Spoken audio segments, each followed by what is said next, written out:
नमस्ते दोस्तों। हम टाइप्स ऑफ कंपनीज पढ़ रहे थे और लास्ट हमें इसमें डिस्कस करना है पब्लिक फाइनेंशियल इंस्टीट्यूशंस। देखिए, पब्लिक फाइनेंशियल इंस्टीट्यूशन सबसे पहली बात एक फाइनेंशियल इंस्टीट्यूशन होगा, मतलब उसका काम पैसों का होगा, पब्लिक से पैसा लेना और पब्लिक को पैसा प्रोवाइड कराना। एटलीस्ट पब्लिक को पैसा प्रोवाइड कराना तो उसका काम होगा ही होगा। यानी जैसा LIC है, लाइफ इंश्योरेंस कॉरपोरेशन, पब्लिक से प्रीमियम लेता है और उन फंड्स को इन्वेस्ट करता है अलग अलग जगह पर, पब्लिक को इनडायरेक्टली फिनांस करता है, बड़ी बड़ी कंपनीज के प्रोजेक्ट में और दूसरी जगह पे शेयर मार्केट वगैरह में पैसा लगाता है। जैसे फाइनेंशियल इंस्टीट्यूशंस होते हैं, हमने अलग अलग फाइनेंशियल इंस्टीट्यूशन के नाम सुने थे, ICICI वाला फाइनेंशियल इंस्टीट्यूशन, UTI वाला फाइनेंशियल इंस्टीट्यूशन, उसके बाद में नाम भी चेंज हुआ था। तो ये जो फाइनेंशियल इंस्टीट्यूशंस होते हैं, इनके पास फंड्स पब्लिक से नहीं आते, ये सीधा गवर्नमेंट यानी RBI से लेते हैं। जो CRR वाला पैसा हम जमा कराते हैं वहाँ का फंड जाता है और वो फिर अलग अलग बड़े बड़े प्रोजेक्ट्स में इन्वेस्टमेंट करते हैं। तो डायरेक्टली नहीं तो इनडायरेक्टली आता तो पैसा पब्लिक में ही है, और डायरेक्टली नहीं तो इनडायरेक्टली जाता पैसा पब्लिक से ही है। हम बैंक में डिपॉजिट कराते हैं, बैंक RBI में CRR डिपॉजिट कराता है और CRR का वो पैसा फाइनेंशियल इंस्टीट्यूशंस के पास जाता है। तो फाइनेंशियल इंस्टीट्यूशंस वो होते हैं जो फिनांस के साथ खेलते हैं, जिनका काम बेसिकली फिनांस का होता है। डायरेक्टली इनडायरेक्टली पब्लिक से पैसा आता है और वापस वही इकोनॉमी में मूव करता है फंड।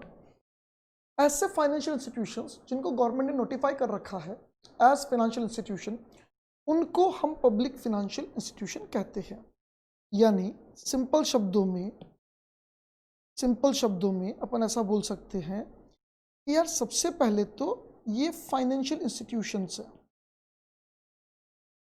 मतलब इनका जो गेम है वो पैसों के इर्द गिर्द घूमता है। ये कोई production of goods and service नहीं कर रहे। टेक्निकली इंश्योरेंस में ठीक है, इंश्योरेंस सर्विस कर रहे हैं, पर बेसिक ऑब्जेक्टिव तो फंड का है ना, उसमें बेसिक इन्वॉल्वमेंट तो फंड का है। तो ये वो इंस्टीट्यूशन है जो फंड के साथ खेलते हैं।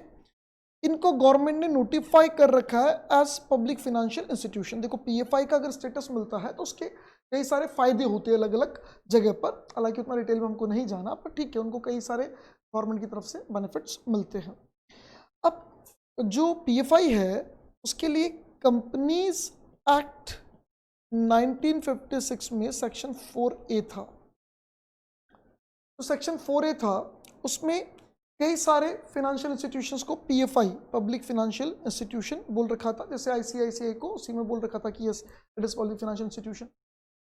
कुछ के नाम यहाँ पे लिखे हुए हैं, बाकी के लिए बोल दिया भैया वहाँ जिसको नोटिफाई किया गया था नाम लिखा हुआ था, फिर और बोल दिया कि गवर्नमेंट चाहे जिसे आगे नोटिफाई कर सकती है as a public financial institution, पर शर्त है। शर्त क्या है?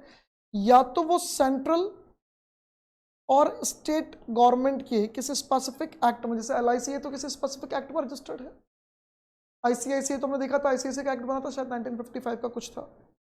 UTI का अपना एक अलग से एक्ट है, इंश्योरेंस डेवलपमेंट अथॉरिटी तो उसका अपना अलग से एक एक्ट है। तो कोई स्पेसिफिक एक्ट में रजिस्टर्ड हो या फिर और वहां पर majority of share holding government के हाथों में हो।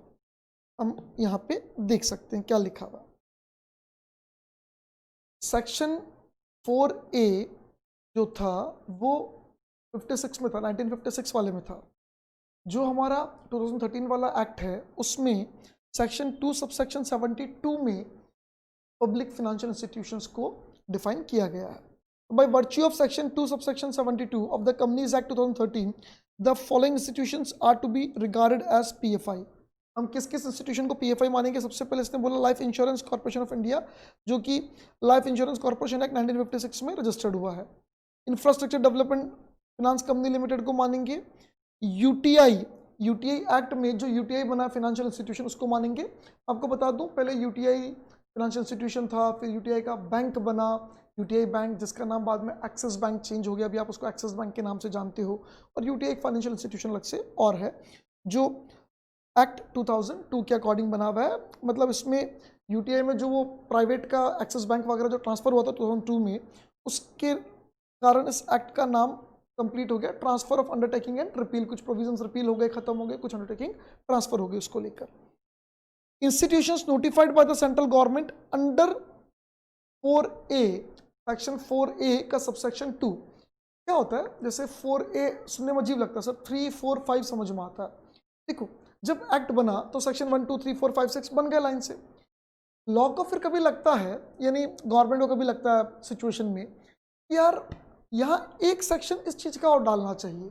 अब 3, 4, 5, 6 लाइन से बन चुके हैं, तो क्या करते हैं, नया सेक्शन बीच में डालना होता है ना, तो उसको बोल देते हैं सेक्शन 4A। तो सेक्शन 4 और 5 के बीच में एक सेक्शन और डाल दिया, सेक्शन 4A। यहाँ पे 4A का मतलब ये नहीं कि सेक्शन 4 सब सेक्शन A, नहीं, सब सेक्शन होता तो ब्रैकेट में लिखा होता, जैसे ऊपर लिखा हुआ है 272, तो 2 सेक्शन है, 72 सब सेक्शन है, 4A एक साथ लिखा है, यानी सेक्शन का नाम ही 4A था।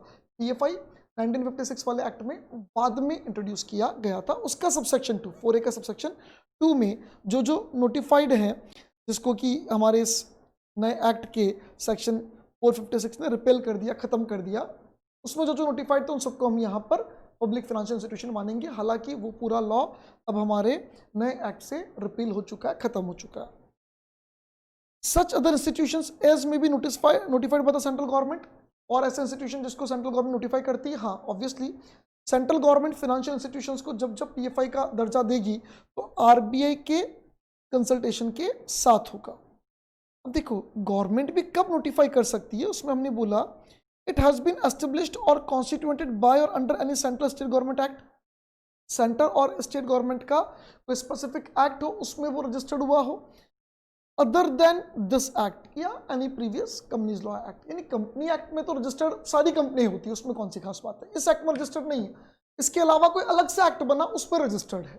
जैसे हम लोगों ने देखा UTI के लिए अलग से एक्ट है, LIC के लिए अलग से एक्ट है, इंश्योरेंस रेगुलेटरी डेवलपमेंट अथॉरिटी के लिए अलग से एक्ट है, वैसे और दोनों में से एक कंडीशन, या तो कोई दूसरे एक्ट में रजिस्टर्ड हो या not less than 51% paid up capital government के कंट्रोल में हो, यानी वो टेक्निकली गवर्नमेंट कंपनी हो।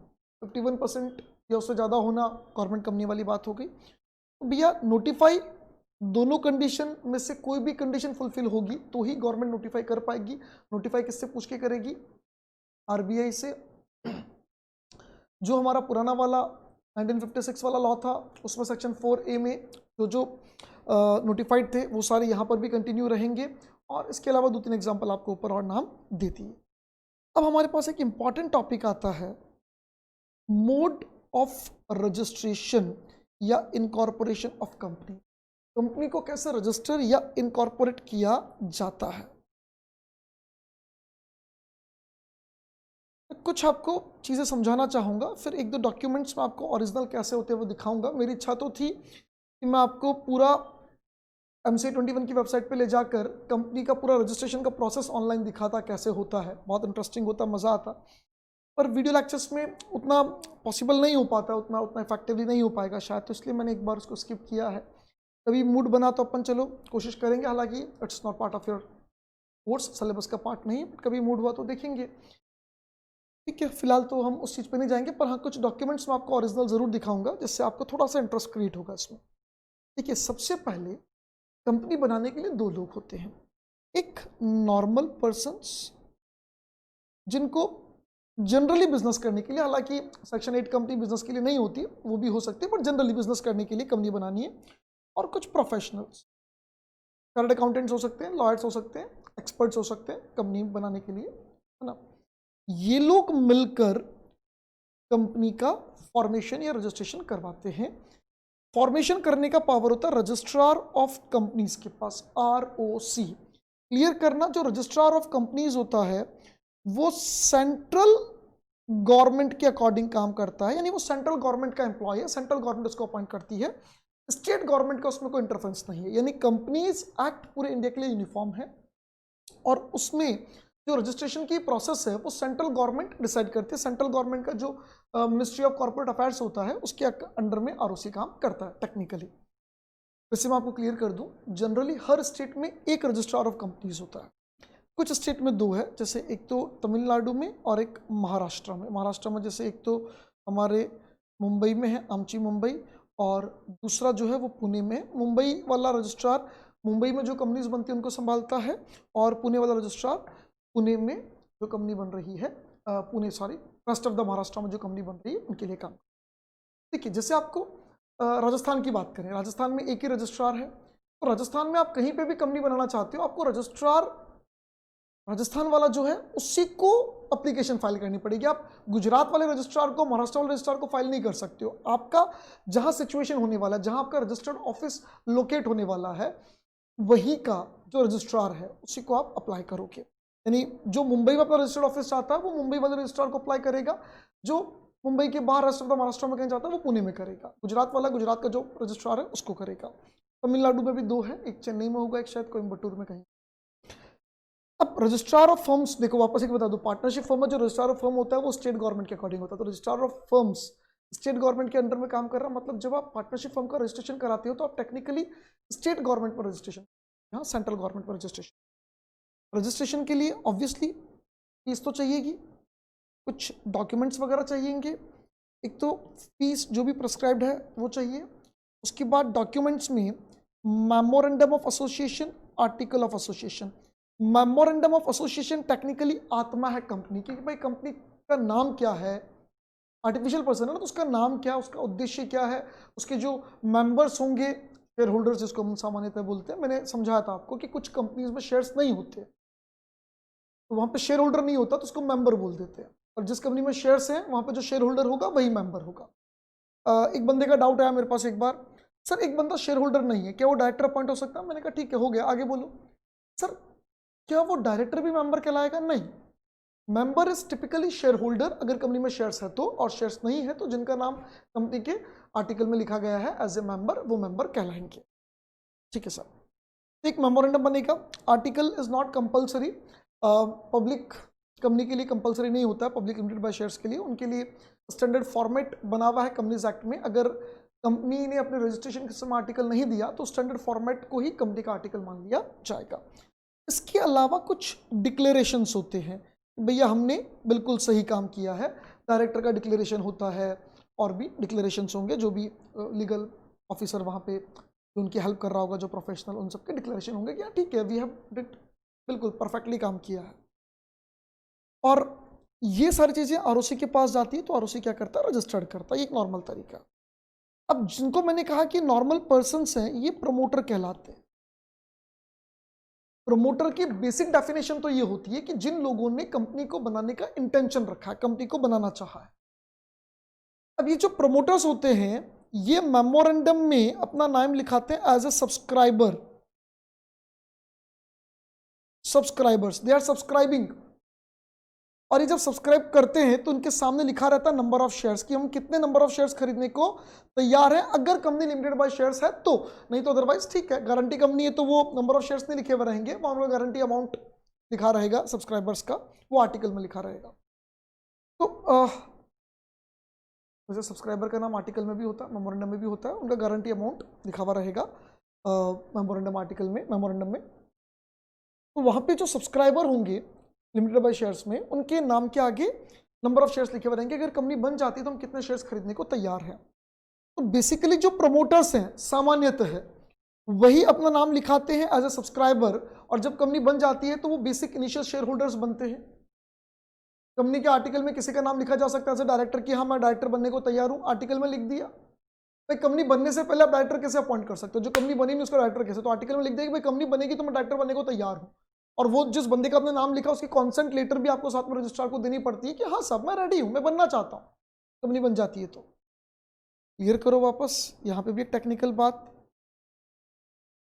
अब यार राम, रमेश, राहुल, ऐसे हम सबके बहुत सारे नाम होते हैं, और ये नाम कॉमन होते हैं। भारत में बहुत सारे राम होंगे, बहुत सारे रमेश होंगे, बहुत सारे राहुल होंगे। जैसे मान लो राहुल कपूर है कोई, अब बहुत सारे राहुल कपूर हो सकते हैं इंडिया में। तो क्या होता है जब किसी व्यक्ति को किसी कंपनी में डायरेक्टर बनना होता है, उसको DIN, डायरेक्टर आइडेंटिफिकेशन नंबर लेना पड़ता है। इससे राहुल कपूर को नंबर अलॉट हो गया सपोज 007, हालांकि इतना छोटा नंबर नहीं होगा, बहुत लंबा सारा नंबर होगा, पर DIN नंबर उसको अलॉट हो 007।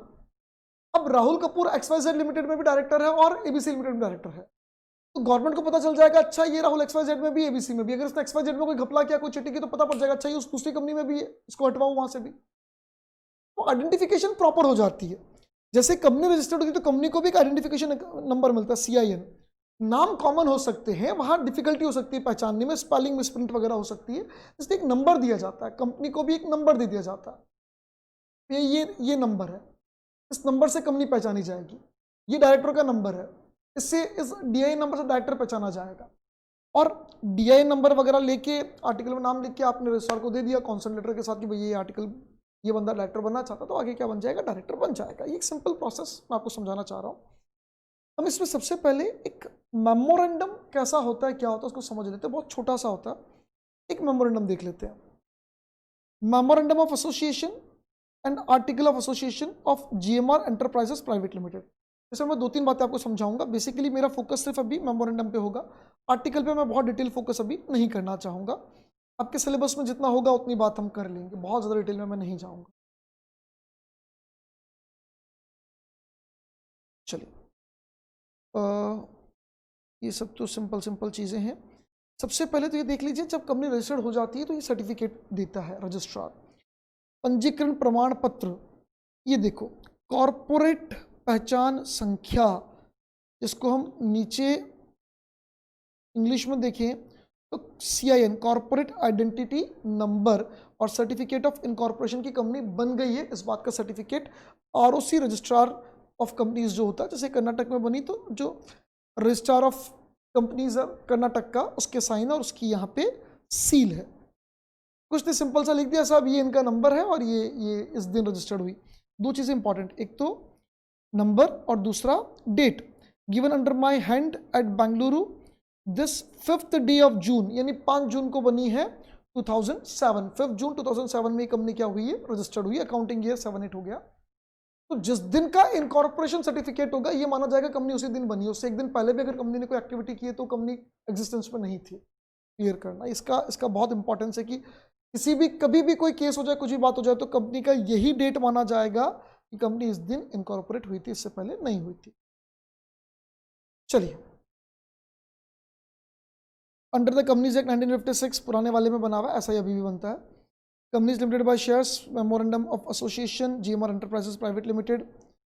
सबसे पहले आप देखिए, the name of the company is GMR enterprises private limited. ये क्लोज 1, ये क्लोज 1, इससे हम कहते हैं name close. Name close memorandum भी आपके डिटेल में है वैसे, इसलिए मैं थोड़ा सा डिटेल में समझा रहा हूँ, तो आपको आगे काम आएगा। सबसे पहला नेम क्लोज होता है जहाँ नाम लिखा जाता है। दूसरा, the registered office of the company shall be situated in Tamil Nadu. Tamil Nadu का इन्होंने क्या बाद में चेंज कर लिया था, अमेंडमेंट कर लिया था, और फिर ये कर्नाटका में चले गए होंगे शायद, या मतलब यहाँ पे 1 जो क्लॉज डाल रखा है इसलिए लिखा है कि भाई चेंज किया, क्योंकि रजिस्ट्रार जो सर्टिफिकेट था वो तो कर्नाटका का था, तो माइट भी पॉसिबल पहले कर्नाटका रहा हो और बाद में उन्होंने अपना रजिस्टर्ड ऑफिस तमिलनाडु में चेंज कर लिया, है ना। तो चेंज होने के बाद कुल मिला के सेकेंड क्लोज जो होता है वो होता है प्लेस क्लोज। प्लेस क्लोज में कभी भी रजिस्टर्ड ऑफिस का एड्रेस नहीं होता, एड्रेस तो बाद में देना पड़ता है। कंपनी के इनकॉर्पोरेशन होने के बाद ROC को हमें भेजना पड़ता है कि ये हमारा एड्रेस रहेगा, आपको कभी भी हमसे कम्युनिकेशन करना हो ये हमारा एड्रेस है। यहाँ पर बेसिकली सिर्फ स्टेट का नाम लिखा जाता है। और तीसरा होता है ऑब्जेक्ट क्लोज, की कंपनी को क्यों बनाया जा रहा है, कंपनी क्या क्या बिजनेस करेगी, और ऑब्जेक्ट क्लोज भी डिवाइडेड होता है। जैसे एक तो हो गया मेन क्लोज, हम क्या क्या काम करने चाहते हैं, और ये क्लोज बहुत डिटेल में लिखे जाते हैं, क्योंकि जो काम यहाँ लिखा है कंपनी से वही काम कर सकते हैं, जो यहाँ नहीं लिखा वो कंपनी नहीं कर सकती। जैसे एक साबुन बनाने की कंपनी, अगर अगर वो लिख देती है हम साबुन के लिए रॉ मटेरियल खरीदेंगे, साबुन बनाएंगे, साबुन बेचेंगे, ठीक है, ये नहीं लिखा हुआ कि हम साबुन खरीद के बेच सकते हैं, तो वो सिर्फ बना के ही बेच सकते हैं, खरीद के नहीं बेच सकती, क्योंकि लिखा हुआ नहीं उसके ऑब्जेक्ट क्लोज में। तो ऑब्जेक्ट क्लोज सब लिख देते हैं, साबुन बना के बेचेंगे, साबुन का रॉ मटेरियल बना के बेच देंगे, साबुन का केमिकल भी बेच सकते हैं।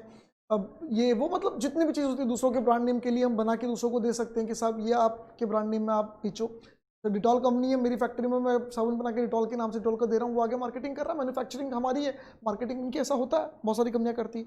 शैम्पू बना सकते, क्रीम, सारी चीजें उसमें लिख देते हैं, भाई अभी नहीं करे, फ्यूचर में कभी मूड हो जाए कर ले बाई चांस। तो जो ऑब्जेक्ट क्लोज होता है वो बहुत बड़ा होता है। जैसे यहाँ पे ऑब्जेक्ट लिखा, देखो आप देखो बहुत सारे ऑब्जेक्ट और बहुत डिटेल में लिखे जाते हैं। टू कैरी ऑन करके करते जाएगा, to construct, to carry on, to erect building, बनाना, रिपेयर करना, सब। अब पहला क्या था हमारा मेन ऑब्जेक्ट, और दूसरा बी पार्ट में क्या, ऑब्जेक्ट इंसिडेंटल और एंसिलरी टू अटेनमेंट, यानी ये भी हम करेंगे। तो मेन ऑब्जेक्टिव तो वो है, लेकिन मेन ऑब्जेक्टिव को पूरा करने के लिए ये सारे काम भी हमको करने पड़ सकते हैं। प्लांट मशीनरी खरीदना पड़ सकता है, भाई क्या हमने बोला साबुन बनाएंगे, अब साबुन बनाने के लिए प्लांट मशीनरी तो खरीदना पड़ेगा। तो ये सारे हो गए हमारे एंसिलरी एक्टिविटीज, एंसिलरी बिजनेस।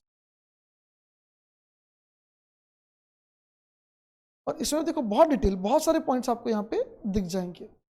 और देन फोर्थ क्लोज होता है liability close, the liability of the member is limited, liability of the member is limited. आगे गारंटी वगैरह कुछ नहीं लिखा है, मतलब लिमिटेड बाय शेयर कैपिटल है। और फिफ्थ क्लोज होता है हमारा कैपिटल क्लोज, इसमें लिखा जाता है authorize share capital of the company कितनी है और वो कितने शेयर्स में डिवाइडेड है। सिर्फ ऑथोराइज कैपिटल लिखी जाती है, एक्चुअली इशूड वगैरह इसमें नहीं लिखी जाती है, एक्चुअली इशूड वगैरह इसमें लिखने की आवश्यकता नहीं होती है, वो फिर अलग से। और ये होता है सब्सक्राइबर्स, जो सब्सक्राइबर हैं उनके लिए लिखा जाता है we the several persons whose name and address are here under subscribed are desirous of being form into a company, यानी हम लोग एक कंपनी बनाना चाहते हैं, हम कंपनी में फॉर्म होना चाहते हैं। Of this memorandum we respectively agree to undertake number of shares, हम वो शेयर्स खरीदने को तैयार जो हमारे सामने लिखे गए हैं। अब देखो ये जो कंपनी है इसकी एक और कोई होल्डिंग कंपनी है, वो इतने शेयर खरीदेगी और 100 शेयर इस होल्डिंग कंपनी में कोई डायरेक्टर है वो डायरेक्टर खरीदेगा। यानी मतलब एक प्राइवेट लिमिटेड कंपनी है, उसी की एक सब्सिडरी बन रही है। प्राइवेट की सब्सिडरी तो प्राइवेट हो सकती है, पब्लिक की सब्सिडरी अगर प्राइवेट बनेगी तो भी वो पब्लिक कहलाएगी, हमने पढ़ा था। तो यहाँ पे ये कह रही है एक कंपनी के नाम पर इतने शेयर्स होंगे और ये कंपनी के लिए शेयर्स खरीदने का या जो अधिकार होगा जिस व्यक्ति को, वो हमारे डायरेक्टर साहब को होगा, वो संभालेंगे। और फिर बोला डायरेक्टर साहब अपने नाम पे 100 शेयर और खरीद रहे हैं, तो कुल मिलाकर 2 सब्सक्राइबर हैं जिन्होंने अपने नाम लिख दिया। और नाम के आगे आप देखोगे तो यहाँ पे उनके साइन किए जाएंगे और उसके बाद यहाँ पर name, address, description, occupation, sign of witness, वह हमारे सामने साइन किए, हाँ साहब हाँ इसी व्यक्ति ने साइन किए, ये जो एयास चिरुकुपल्ली है इन्होंने साइन किए, ये सब चीज़ें यहाँ लिखी जाती है, ऐसा एक्चुअली होता है। तो ये मेमोरेंडम वगैरह का हमने कुछ नॉलेज लिया जो हमारे को भी काम आएगा। वैसे चलिए प्रमोटर्स के लिए मैं क्लियर कर दूं, बेसिकली प्रमोटर का मतलब होता है वो लोग जो लोग मिलकर कंपनी बनाना चाहते हैं। पर यहाँ मैं क्लियर करूं, कंपनीज एक्ट में जो डेफिनेशन है प्रमोटर की वो थोड़ी डिटेल में, वो कहता है जो लोग कंपनी बनाना चाहते हैं उनको हम प्रमोटर मानेंगे, और कंपनी बनने के बाद जो पीछे से कंपनी चलाने की पावर रखते हैं उनको भी हम प्रमोटर मानेंगे। यानी वो लोग जो डायरेक्टर नहीं है, शायद शेयर होल्डर भी नहीं, शायद हो सकता है शेयर होल्डर हो पर डायरेक्टर नहीं है, लेकिन जो भी कंपनी के डायरेक्टर्स हैं वो उन्हीं से पूछ के काम करते हैं। जैसे कंपनी बनी टाटा ग्रुप में कोई, जिसमें टाटा की मेन होल्डिंग है मान लो 20% है, सिर्फ 100% नहीं, सिर्फ 20% है, और रतन टाटा उस सब्सिडरी उस नई वाली कंपनी में, तो आप होल्डिंग सब्सिडरी बोल नहीं सकते क्योंकि टाटा ग्रुप के पास उसमें मोर देन 50% तो है ही नहीं, सिर्फ 20% शेयर होल्डिंग है, बाकी पब्लिक का पैसा लगा हुआ है। लेकिन जो डायरेक्टर्स है वो सब रतन टाटा से पूछ के काम करते हैं, रतन टाटा जो कहता है वही काम होता है, जो मना कर देता नहीं करते, क्योंकि अल्टीमेटली इन्फ्लुएंशियल पोजीशन तो उसकी है ना। वो कल बाकी शेयर होल्डर्स को बोल देगा कि यार ये डायरेक्टर अच्छा काम नहीं कर, इनको हटाओ, उनकी बात कौन टालेगा? हर आदमी उसी पर विश्वास करके तो टाटा ग्रुप में पैसा लगा रहा है कि वो अच्छा आदमी, वो अच्छा करेगा, वो मैनेज करने की हिम्मत रखता है, उसके मैनेजरियल स्किल्स पे हमको विश्वास है, टेक्निकली जो बड़े बड़े इन्वेस्टर्स है सबको। तो Ratan Tata is not director of that company, सिर्फ 20% शेयर होल्डिंग है तो वो सब्सिडरी भी नहीं है, लेकिन उस व्यक्ति के पास इतनी पावर है जो वो चाहता है वो डायरेक्टर्स करते हैं, तो उसको भी यहाँ प्रमोटर मान लिया। तो जो कंपनी बनाना चाहते हो तो प्रमोटर है ही है, लेकिन जो पीछे से कंपनी को मैनेज करने की पावर रखता है वो भी क्या है? प्रमोटर है। Promoter the companies act 2013 defines promoter 269 में डिफाइन किया है, who has been named as such in the prospectus, जिसका नाम प्रोस्पेक्टस में ऐसा लिखा गया है, या is identified by the company in the annual returns referred section 92 के अकॉर्डिंग। जो एनुअल रिटर्न्स आरओसी को फाइल होते हैं उसमें जिसका नाम हमने लिख दिया कि भैया ये हमारा प्रमोटर है, तो वो प्रमोटर की तरह रहेगा। एक तो कंपनी ने क्लियरली नाम जिसका लिख दिया हो। दूसरा, who has control over the affairs of the company directly और indirectly, whether as a share holder, director और अदरवाइज। और जिसका कंपनी के अफेयर्स पे कंट्रोल है, हो सकता है वो डायरेक्टर हो सकता है वो शेयर होल्डर हो सकता है नहीं हो, लेकिन कंपनी के उसका कंट्रोल है। And in accordance with whose advice, direction, instruction the board of directors of the company is committed to act, यानी जिसके इंस्ट्रक्शंस पे, जिसके एडवाइस पर कंपनी के board of directors generally act करते हैं, जिसकी बात मान के डायरेक्टर्स काम करते हैं बोर्ड ऑफ डायरेक्टर्स, उसको अपन क्या बोल देंगे? प्रमोटर। लेकिन वापस इन्होंने सिंपल डिफाइन की, in simple terms we can say person who form the company are known as promoter. वो लोग जो कंपनी बनाते हैं वो प्रमोटर है। It is they who conceive the idea of forming the company, ये वो लोग हैं जो कंपनी बनाने की आइडिया रखते हैं, सोचते हैं, basic they take all necessary steps for its registration, company के रजिस्ट्रेशन के सारे कदम वो उठाते हैं। It should however be noted that the person acting only in professional capacity, solicitor, banker, accountant etcetera, इनको हम प्रमोटर्स नहीं कहेंगे। मैंने जब आपको बताया तो मैंने कहा दो तरह के लोग होते हैं, एक तो जो कंपनी बनाना चाहते हैं और जो प्रोफेशनल्स हैं। प्रोफेशनल्स प्रमोटर्स नहीं होते, जो कंपनी बनाना चाहते हैं वो प्रमोटर्स हैं। सिंपल टर्म्स में तो प्रमोटर यही होते हैं, और इन्होंने डेफिनेशन थोड़ी सी और डिटेल में ले ली। Formation of company, section 3 of companies act 2013 deal with the basic requirements with respect of the constitution of the company. Company को बनाने की बेसिक रिक्वायरमेंट्स को लेकर सेक्शन 3 बात करता है। पब्लिक कंपनी के केस में कम से कम 7 या उससे ज़्यादा लोग तो होने चाहिए, मतलब कम से कम 7 तो होने ही चाहिए। और इसी तरह से पब्लिक कंपनी प्राइवेट कंपनी के केस में 2 बंदे तो चाहिए ही चाहिए, जिनका नाम मेमोरेंडम में लिखा हुआ रहेगा, सब्सक्राइबर के हम शेयर खरीदने को तैयार हैं। और अगर ओपीसी है तो उसमें 1 पर्सन। ये क्या होंगे? सब्सक्राइबर्स होंगे जिनका नाम मेमोरेंडम में लिखा रहेगा कि हम कंपनी बनेगी तो शेयर खरीदने को तैयार हैं। ओपीसी के अंदर तो उसका नाम ही लिखा रहेगा, या हम ही कंपनी, मैं ही कंपनी बनाना चाहता हूँ, और अगर मेरे को कुछ हो गया इनकैपेबिलिटी तो मेरे पीछे नॉमिनी है, उसका नाम भी लिखा हुआ रहेगा। स्टेप्स देख लेते हैं। Incorporation of company, section 7 of companies act में प्रोसीजर बता रखा है, स्टेप्स बता रखी है। सबसे पहले filing of document and information with the registrar. Registrar को कुछ डॉक्यूमेंट्स और इन्फॉर्मेशन हमको फाइल करना पड़ता है। For the registration of the company following documents and information are required to be fulfilled file with the registrar within whose jurisdiction the registered office of the company is propose to be situated. यानी आपको उस registrar को documents file करने जिसके jurisdiction में आप अपना register office चाहते हो। मैंने बताया था जनरली हर स्टेट में अपना एक आरओसी है, 2 स्टेट में 2 है। क्या क्या डॉक्यूमेंट लगाने हैं? The memorandum and article of company duly signed by all the subscriber to the memorandum. यानी सभी जो सब्सक्राइबर होंगे उनका साइन होना चाहिए। इवन इनके लिए भी वेरिफिकेशन भी चाहिए, विटनेस भी चाहिए, आगे देखेंगे। मेमोरेंडम और article with sign. A declaration by person who is engage in the formation of the company, advocate, chartered accountant, cost accountant, company secretary, यानी जो भी प्रोफेशनल बंदा मैंने कहा ना उसका डिक्लेरेशन चाहिएगा, डायरेक्टर का डिक्लेरेशन चाहिएगा। And by a person name in the article as director, manager और सेक्रेटरी ऑफ द कंपनी। यानी एक तो प्रोफेशनल का, और एक जो भी डायरेक्टर या कंपनी बनने के बाद कंपनी का मैनेजर या कंपनी का सेक्रेटरी बनने वाला है उसका। That all the requirement of this act and rules made there under in respect of registration and matter precedent और incidental that to have been complied with. यानी डिक्लेरेशन लिख के देंगे कि भैया कंपनीज एक्ट के अकॉर्डिंग जो जो प्रोविजंस हमको फुलफिल करने थे, जो भी बातें हमको फुलफिल करनी थी, हमने सारी फुलफिल कर दी। जो भी मैटर्स इंसिडेंटल हैं या रजिस्ट्रेशन को लेकर हैं, उन सबको हमने मैटर्स को हमने क्लियर किया, कंप्लीट किया। A declaration from each of the subscriber to the memorandum and from persons named as first directors if any in the article. यानी आर्टिकल में अगर किसी का नाम फर्स्ट डायरेक्टर रखा गया है कि भैया ये कंपनी बनने पर डायरेक्टर बन जाएगा, या जो सब्सक्राइबर है उनसे भी डिक्लेरेशन चाहिएगा। क्या?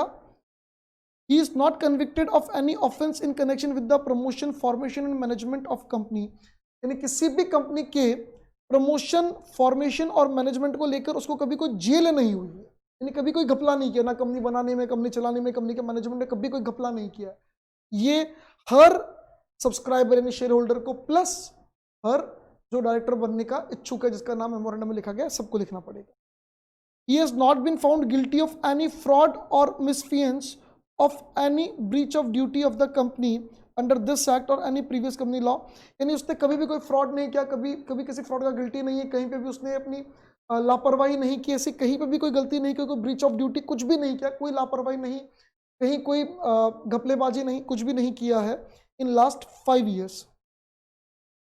देखो किया है अब तो लॉ को क्या पता, पर किया है, उसका गिल्टी फाइंड आउट हो चुका है, उसको प्रूव हो चुका है कि भाई ये चोर है, इसने ये गलती की है, तो 5 साल तक वो नई कंपनी का सब्सक्राइबर या डायरेक्टर नहीं बन सकता। And that all the documents filed with the registrar for the registration of the company contains information that is correct and complete and true to the best of his knowledge and belief. Registrar को हम जो documents वगैरह file कर रहे हैं वो सब मेरे हिसाब से सही है।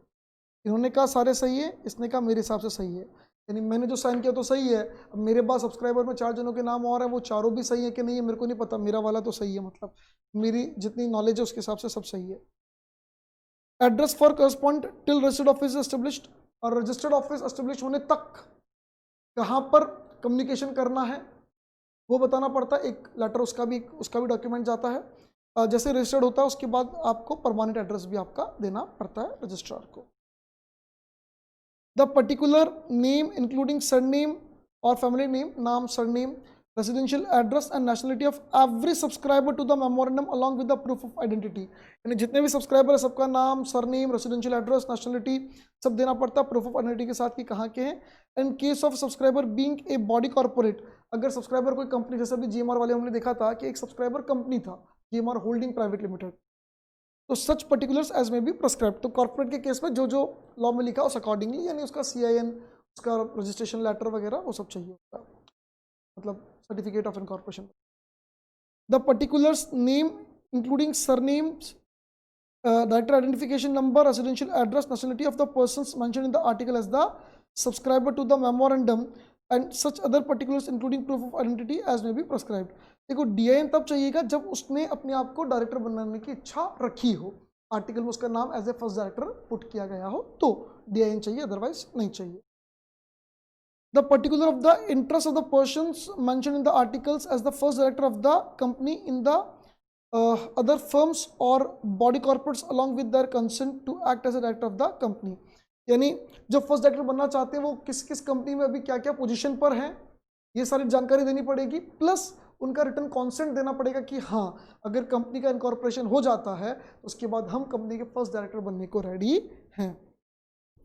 Particulars provided in this provision shall be of individual subscriber, not of the professional engaged in the बिल्कुल वो जो हमने जो बातें लिखी वो सब सब्सक्राइबर्स के लिए हैं, इंडिविजुअल सब्सक्राइबर्स के लिए हैं, जो डायरेक्टर बनना चाहते हैं उनके लिए हैं, जो कंपनी का मैनेजमेंट में संभालना चाहते हैं उनके लिए हैं, जो प्रोफेशनल इंगेज्ड है उनको तो खाली एक डिक्लेरेशन देना है कि हमने हमारे हिसाब से सब देख लिया, सब सही है, सिर्फ एक डिक्लेरेशन, उसके अलावा और उनको कुछ भी नहीं देना है, उनका नाम पता कुछ भी नहीं चाहिए। Issue of certificate of incorporation on registration, ये सारी चीज़ें, डॉक्यूमेंट्स, फीस वगैरह सब जाएगी रजिस्ट्रार के पास, रजिस्ट्रार सबको वेरीफाई करेगा, चेक करेगा, सब सही होगा तो अपने रजिस्टर में एंट्री करेगा।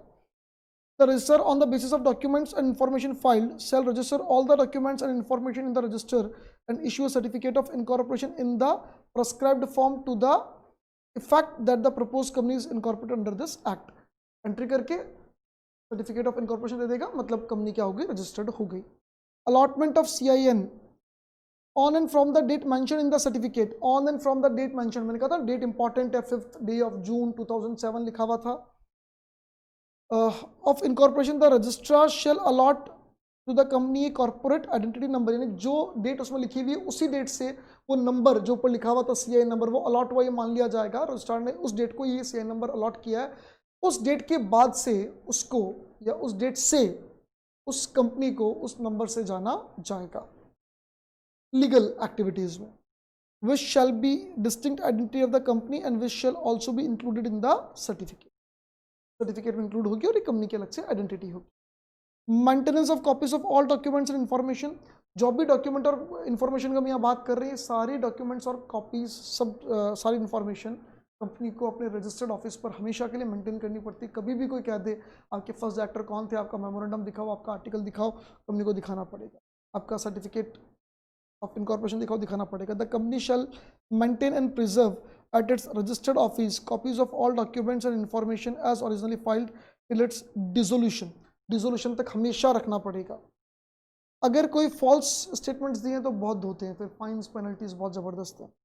फर्निशिंग ऑफ फॉल्स और इनकरेक्ट इन्फॉर्मेशन और सेपरेशन ऑफ मटेरियल फैक्ट, आपने गलत इन्फॉर्मेशन दी, कोई मटेरियल फैक्ट आपने छुपा लिया at the time of incorporation, registration कराने के लिए आपने जो डॉक्यूमेंट्स दिए उसमें आपने कोई बात छुपा ली, कुछ गलत इन्फॉर्मेशन दे दी, कोई झूठा स्टेटमेंट दिया है, तो देखो यहाँ क्या लिखा है, any person furnishes any false और incorrect particulars of any information और suppresses any material information of such he is aware in any of the document filed with the registrar, उसको जानकारी थी फिर भी उसने छुपाया और रजिस्ट्रार को उसने गलत डॉक्यूमेंट दिए हैं, he shall be liable for action for fraud under section 447, under section 447 के अकॉर्डिंग उसके ऊपर फ्रॉड का केस चलेगा, उसमें जेल तक के प्रोविज़न है, फाइन पेनल्टी तो लाखों में ही है, जेल तक की भी प्रोविजन है।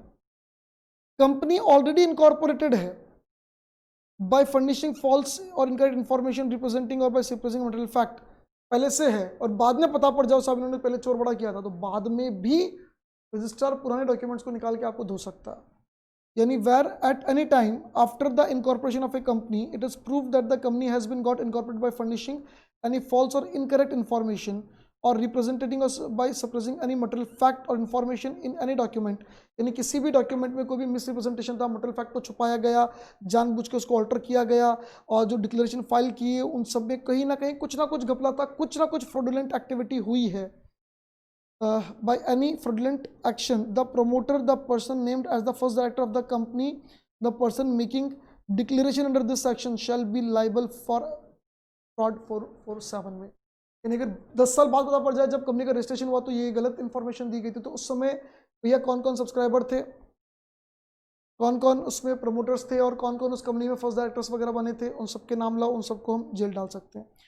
ऑर्डर ऑफ द ट्रिब्यूनल, ये जो 5th 6th पॉइंट थे उससे रिलेटेड आगे पॉइंट है. ट्रिब्यूनल हाई कोर्ट के इक्विवेलेंट एक सिस्टम होता है, अलग अलग एस्पेक्ट के अलग अलग ट्रिब्यूनल्स होते हैं. यहाँ पे कॉर्पोरेट्स के लिए, कंपनीज के लिए कंपनी लॉ ट्रिब्यूनल अलग से होता है, नेशनल कंपनी लॉ ट्रिब्यूनल अलग से होता है. Where a company has been got incorporated by furnishing false और incorrect information or representing or suppressing any material fact or information in any of the document or declaration filed or made for incorporating such company or by any fraudulent action, the tribunal may on application made to it on being satisfied that the situation is so warrant, यानी जब tribunal के पास ऐसी कोई application पहुंचती है और उसको लगता है कि नहीं झूठ है, तो ट्रिब्यूनल के पास क्या क्या पावर हैं, वो पावर यहाँ लिखे गए हैं. ट्रिब्यूनल क्या क्या कर सकता है, वो कंपनी का रजिस्ट्रेशन भी कैंसिल कर सकता है. Passes such order as it may think fit, उसको लगे उस हिसाब से ऑर्डर दे सकता है. For the regulation of management of the company including change, वो कंपनी के मैनेजमेंट को लेकर कुछ दे सकता है, डायरेक्टर्स को हटाओ, नए डायरेक्टर्स को लेके आओ, या कंपनी को 6 महीने तक अब ये लोग मैनेज करेंगे, वो अपॉइंट कर दे अपनी तरफ से, बोले ये मैनेज करेंगे, देखेंगे कोई घपला तो नहीं है. मेमोरेंडम और आर्टिकल में चेंज करने के लिए भी कह सकता है, इन पब्लिक इंटरेस्ट और इंटरेस्ट ऑफ द कंपनी और इट्स मेंबर एंड क्रेडिटर्स. यानी मेमोरेंडम में या आर्टिकल में जो भी लिखा हुआ है, जैसे ऑब्जेक्ट क्लोज लिखा हुआ है या आर्टिकल में कोई और बात लिखी हुई है, उसके चेंज की भी बात कर सकता है, चेंज करवा सकता है compulsory in the interest of the company, in the interest of the company, its members and creditors के भले के लिए, जिसके साथ भी चीटिंग होती हुई लग रही है. Direct that liability of members shall be unlimited, company ने घपला किया, ये सब्सक्राइबर ने झूठ बोल के बनाई, इन सारे सब्सक्राइबर की लाइबिलिटी अनलिमिटेड है, पब्लिक का जो पैसा लगा हुआ है वो ये उठा के देंगे. तो ऐसा भी कर सकती है. Direct removal of the name of the company from the register of companies, company का नाम रजिस्ट्रार से हटाओ और कंपनी को वाइंड अप करो, खत्म करो. रजिस्ट्रार को बोलेगा नाम हटाओ और कंपनी को बोलेगा वाइंड अप करो, और वाइंड अप करने के लिए वो अपनी तरफ से एक बंदा भी अपॉइंट करके देगा, लिक्विडेटर. अब वो सारे जो काम संभालेगा, बेचना, असेट्स वगैरह, और उसके अलावा कोई भी ऑर्डर दे सकते हैं जो भी उसको सही लगे. ऑर्डर देने से पहले रीजनेबल अपॉर्चुनिटी तो मिलनी चाहिए बीइंग हर्ड की, कि उसकी बात सुनी जाए. The tribunal shall take into consideration the transactions entered into by the company including the obligations if any contracted or payment of any liability.